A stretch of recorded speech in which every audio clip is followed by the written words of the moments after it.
Hello, Michael here. You know I have a vision for changing the way we do real estate to better serve the consumer while creating a life and a business you love. So let me say congratulations on having joined us for the first 4 sessions of Business by Design. It's exciting to think about how you'll now be fully committed to your success by creating more appointments, winning customers for life, and converting open listings and FSBOs to exclusive listings. This next session with Tom is about planting seeds, nurturing relationships, and harvesting. And just like in farming, you have to do one before doing the other, so it's a process. We want to get rolling right away. Here's Tom to tell you how.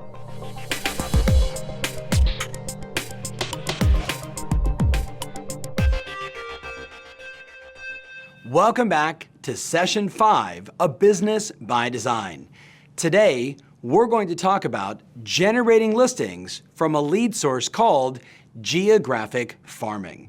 Now, this concept has been around for decades, and simply put, it's when you decide on a number of homes you want to market your services to become the trusted real estate advisor that they would turn to when it's time for them to list their home. So as I say that, it might immediately conjure up in your mind a set of communities or a few buildings that you've done transactions in where you want to get even more listings because you already have success there.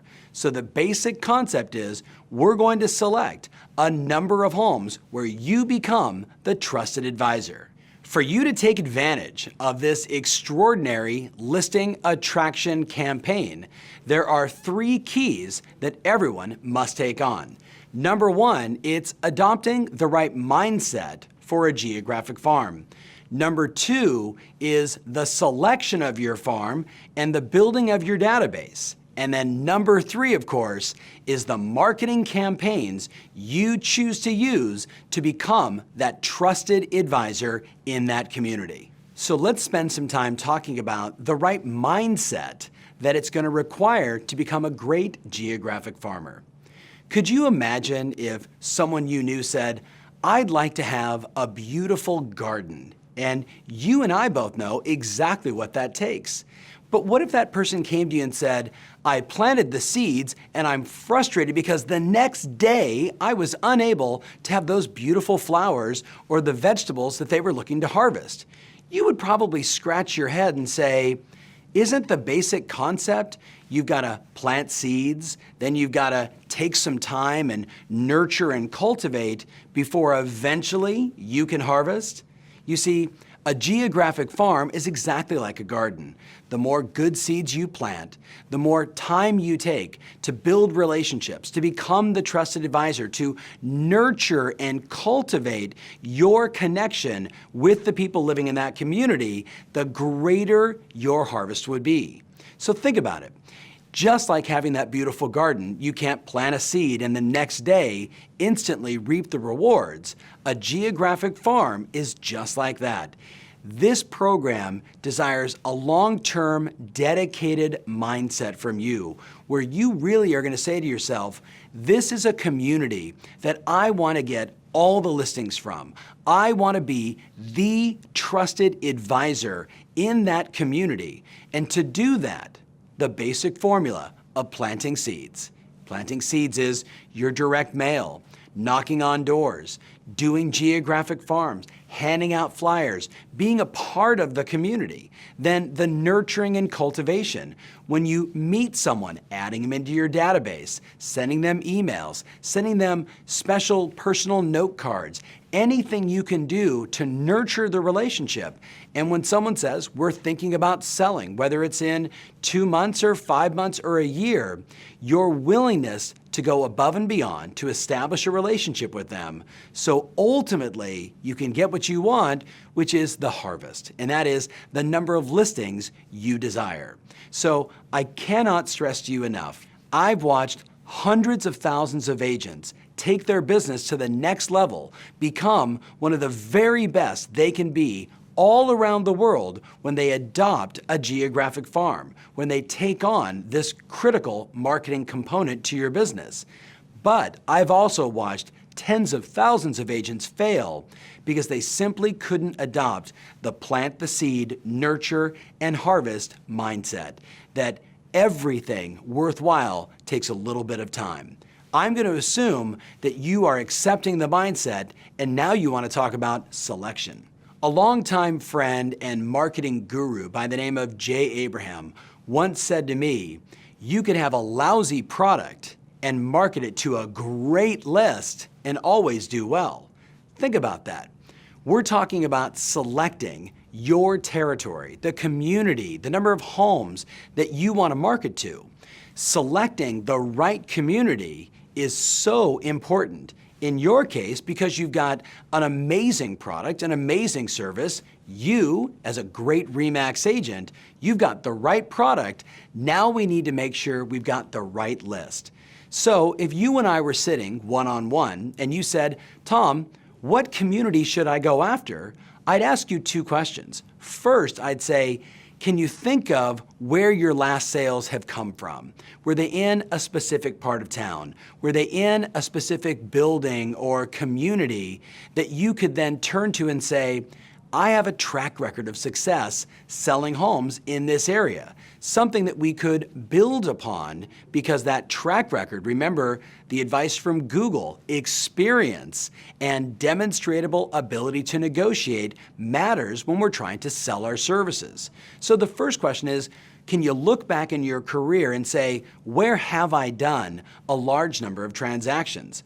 Another way of looking at it is asking yourself, where would I like to do more business? What are the communities, the neighborhoods, the districts that I want to go into and become a wonderful, dominant, trusted advisor, someone that they can turn to as their agent of choice? So we need to answer those two questions, but there's more information we need before we ultimately choose. The second part of the selection process is to look at any data on housing in that community. For example, I have a friend of mine and a wonderful client who decided they wanted to market the community where I live. Here's the challenge. There's 450 homes, which that's okay. That's a good number of properties. But guess what? There's only 3 to 4 sales every year.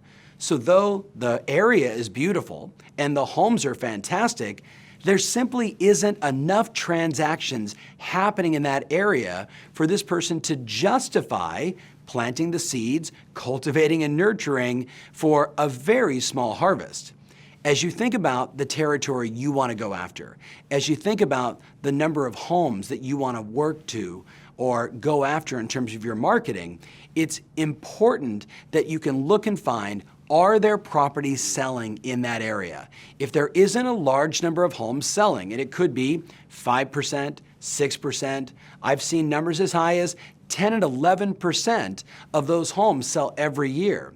If there's a big opportunity, then we've got a better list. We've got a better farm. In the case of the community where I live, though there's a bunch of beautiful homes, not enough homes sell every year. So it doesn't matter how good you are, how great you are, there simply isn't a large enough number of transactions to justify going after this campaign. So number one is, where have you done business? Or where do I want to do business? But number two is, where are there sales taking place? If there isn't enough transactions, if there aren't enough homes being sold, then it's not worth your time. Step 3 in the selection process is for you to become an area expert. You see, to be a trusted advisor, you need to know the schools, the amenities of the community, whether it's the great restaurants or the shopping or the transportation in and out. The more you know about that community, the more you gain the trust. The more you know about who built the homes or when were the homes built and what style and who are the people that live there. You see, I'm a big fan of getting to know the community so well that you begin to realize the trends inside that community. For example, what if the average person there has only one child? What if they have 4 children? Knowing just those little subtle numbers, if you will, about your community makes you more of an expert. And it allows people to really see that you truly are that trusted advisor, that you've done your homework, you've studied the market, you know everything about the community, so if they were thinking about selling, of course they're going to call you first. Now, the last one, number 4, is to start small with a reasonable number of properties that you can manage. Now, you probably can't answer that without me giving you the marketing plan, which I'll be doing in just a few minutes, but I want you to be thinking, how many homes could I effectively get to know? I think of one of the greatest real estate agents I've ever met, a client, John, from Sydney, Australia. He started out with 250 homes, and inside that community near the rocks in Sydney, he was able to knock on every door in the community, and over the course of time, get to know every single person that lived in that community. And as he began to do that, which we'll be discussing in our marketing plan, he became the most recognizable agent in that marketplace. And of course, when it was time for them to sell, they chose him. I've watched other agents take on too large of a territory. And I understand from a marketing standpoint, they're taking the old concept of, I'm going to spray out this marketing and pray to the real estate gods that someone calls. That is an approach, and it works for some. But my experience is when you take on too much and you don't get deep into the relationships and connections with the people inside your community, you don't become that trusted advisor. So as we're framing this conversation, I want you to be thinking in terms of selection. Where have I sold homes? Or what are the communities I want to become the dominant agent in? Where is the turnover? Where are homes selling? That's really important in the selection process. The third part, where do I really know the market? I know the homes, I know the families, I know what's happening in this area, I know the restaurants, the schools, I know everything about the dynamics of the community, so I really am the local area expert. And then lastly, how many homes is it? And is it a manageable number where I can really get deep and get connected with as many people as possible to become that trusted source? As you look to make those decisions, the next part of that equation is the marketing plan. So let's talk about that now. We have a 6-part marketing plan that, when done monthly, will plant the right number of seeds, nurture and cultivate the relationships, and ultimately be the fastest way for you to begin to harvest and win the listings you deserve. So let's go through the 6 together. Number 1 is good old-fashioned direct mail. 1 to 2 mailers a month into that community where, just like your database, you're showcasing your recent listings, your recent sales, and market updates.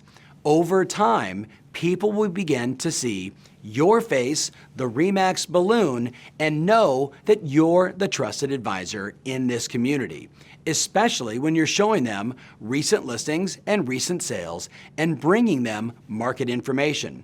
We know that today you can go to the market center and you can find all the marketing pieces you could ever need to make sure that you have a good flow of direct mail going into that community. The second part, and even more important in the nurturing process, is to go out and knock on every door in your community, ideally every 90 days. So let me say that to you again. I'm asking you to go out and knock on doors. Every 90 days, every home in the community gets a connection from you. Now, what we know is half the time they'll never be there. And if that's the case, leaving your business card or perhaps a flyer about a home you have for sale or a buyer that you're working with that desperately wants to live in that community. Leaving these little pieces of information at their home, just like direct mail, makes you top of mind, which is what we want to create inside that community. When they're home, taking the time to get to know them, asking them the basic scripts that you see inside your workbook. How long have you guys lived at this address? Where'd you move from? And the big questions, the ones we want to ask everyone. Have you had any thoughts of selling? Or do you know anyone who's had any thoughts of selling? What you're going to find is as you knock on the doors and become a part of the community, people begin to reveal and share their plans. Maybe you see that their children are getting older and their kids are about to go off to university, and they may now be thinking about downsizing or perhaps even moving somewhere else or staying there forever. No matter what, we're going to capture all this data, all this information. Yes, I actually mean you might be walking with a notepad, and as you get to know another couple inside the community, that you actually write down their address, and you write down some of the key things that they share with you, their children, their goals, that they never want to move, that they've actually thought about selling, or they know someone who's thinking about selling. The more information that you are able to capture and then go back and put into your database on the people inside your community, the better. And by doing these activities, the more you do it, the more they get to know you, you get to know them, you remove the sales barrier, and you become the trusted advisor. Let's look at number 3. We've all heard the concept of holding open houses. We know that it's a wonderful way to expose the property to as many potential buyers as possible. In this context, when we're talking about your geographic farm, we're actually holding open houses slightly differently. Not only are we going to invite, obviously, every potential buyer to come by and see this home, we also want to invite all of the neighbors. Now, I've been teaching a concept called the mega open house for years, and it's wildly successful in terms of helping people find their next potential seller. So let me explain. You have a brand new listing, you're gonna hold it open. Rather than just doing traditional marketing looking for buyers, I'm gonna ask you to go knock on the doors and perhaps even send a mailer out to everyone in that community, inviting them to come preview the home, inviting them to come see the home. Now, many of my clients from around the world have taken it up a notch where they'll actually do a private lunch and sometimes a wine and cheese evening event to show the home to everyone that lives in the community. Now, there's 2 great benefits of this. Number 1, you're drawing in your geographic farm into a very intimate, fun setting where you get to shake their hand and make connections and maybe have a glass of wine and enjoy some food. More importantly, what happens while they're there is they start to ask you questions like this. Will this home really sell for X dollars? Or, gosh, my home's far better than this one. If this one's gonna sell for that much, my home is worth more. This is very typical conversations that take place when you invite the neighbors in to contrast that home for sale in their community to their own. Now, why is that a benefit for you? If all these neighbors are there talking about this home and what is it worth or what is it not worth and how fast will it sell, 2 or 3 always end up saying to you, hey, I'm curious, can you tell me how much my home is worth? Now, last time I checked, that is a listing opportunity. An opportunity for you to say, why don't I sometime in the next few days come over to your home, take a look at the property, talk to you about what homes are selling for, and then I can give you an honest assessment in terms of price, in terms of value. Again, plant the seeds, nurture and cultivate so we can harvest. So open houses done effectively in your community is a big opportunity for you to get deeper and more connected to everyone living there by simply inviting them into the open house and really getting connected. Number 4 is if there are any for sale by owners or open listings inside your geographic farm, you need to take our geographic farming plan and work them aggressively. The last thing you want inside your community where you're becoming the trusted advisor is to have a for sale by owner ever sell on their own. We really want that person to go FSBO and then list with you and get it sold. And now everyone in the community knows that they can try and sell on their own, but when they're serious about selling, you are the only option. Number 5 is to take a look at Facebook advertising. Today, we have tens of thousands of clients that are using Facebook ads as a way to expose their services directly to people living inside your community and throughout the city. If you haven't taken the time to learn more about Facebook ads, I would advise you to Google this afternoon or go to Facebook and see how much you can do at a very low cost to expose you and your services to one of the most popular platforms available today in terms of social media. Now, the last one, number 6, is very simply email marketing. Remember earlier when I said to you, I want you to go knock on every door every 90 days. It's imperative that as you're knocking on those doors, you begin to ask people for their email address, letting them know that you have information that is best sent through email, or that you like to do less mailers and send them the information in email format so they can share it with everyone else they know very easily.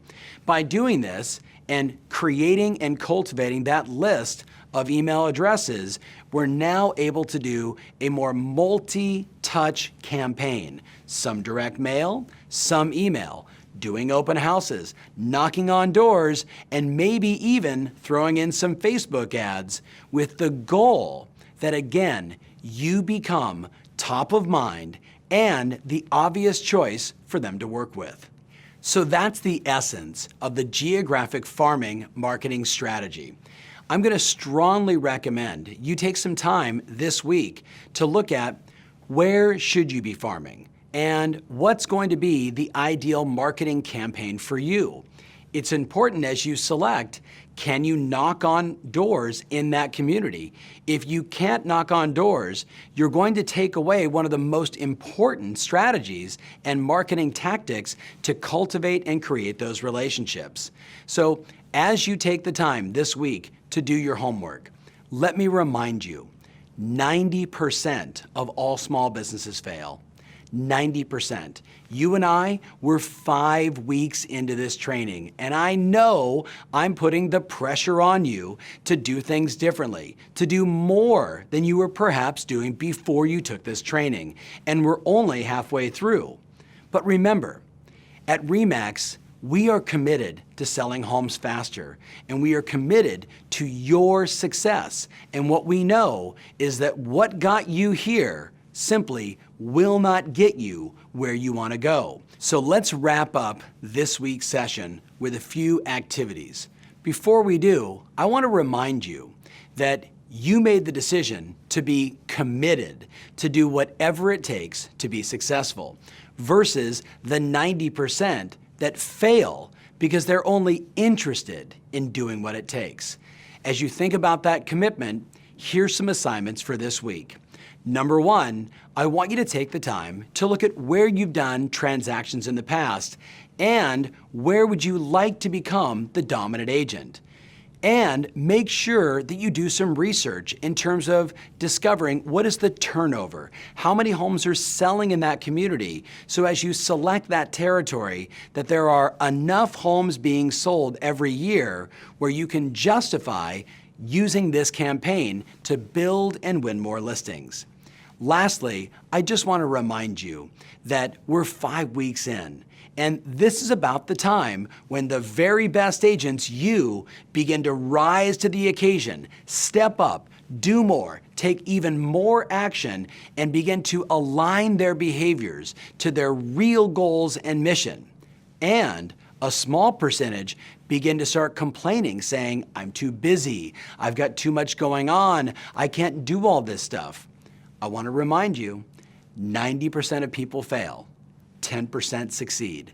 The 90% that fail use those kind of excuses. The 10% continue to persevere and push through to build their business by design. And I know where your commitment lies. I look forward to seeing you next week, even better than you are this week. Take care.